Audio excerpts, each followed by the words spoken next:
Papá, ¿tú estás seguro que es por aquí? ¿Cómo lo sabes? Lucho, puto, cállate y sigue caminando. Sí, estoy puto seguro. Según esto, solo tenemos que seguir recto y llegaremos a la cueva oculta donde está enterrado el puto tesoro. ¿Cómo alguien podría haber hecho un mapa exacto en un lugar como este, literal? Confía en mi pequeño Lucho. Encontraremos el puto tesoro. ¿Qué puto fue eso? No lo sé. Quédate cerca de mí. Papá, mira. Eso no debería existir. ¿Qué quieres decir?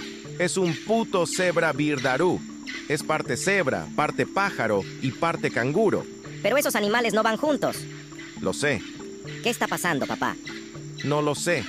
Pero creo que debemos salir de aquí puto rápido antes de averiguarlo. ¡Papá, tengo puto miedo! Lo sé, hijo, solo quédate cerca de mí. Ven aquí, lagartija, que me voy a hacer unas botas de cocodrilo contigo, literal. Papá, ¿qué pasó?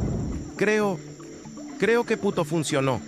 La máquina del tiempo nos había enviado de regreso justo antes de que el puto asteroide golpeara la Tierra y acabara con los dinosaurios hace 65 millones de años.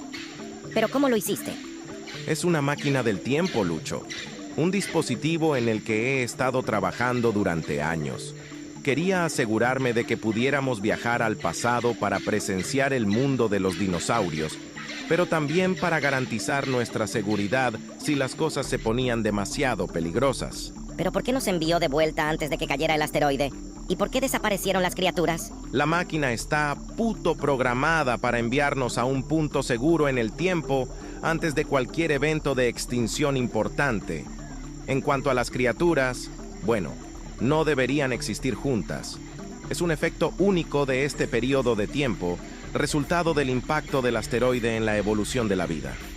Tuvimos puta suerte de presenciarlo, pero lo mejor es no quedarnos mucho tiempo. Literal. Deberíamos seguir avanzando, hijo. Todavía tenemos una misión por completar.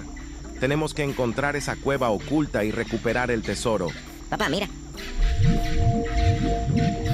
Debe ser eso, la cueva oculta. Ya casi llegamos. ¿Qué hacemos ahora, papá? Entramos, hijo. Entramos y reclamamos lo que nos pertenece. Es hermoso. Lo es, hijo, y es todo puto nuestro, literal.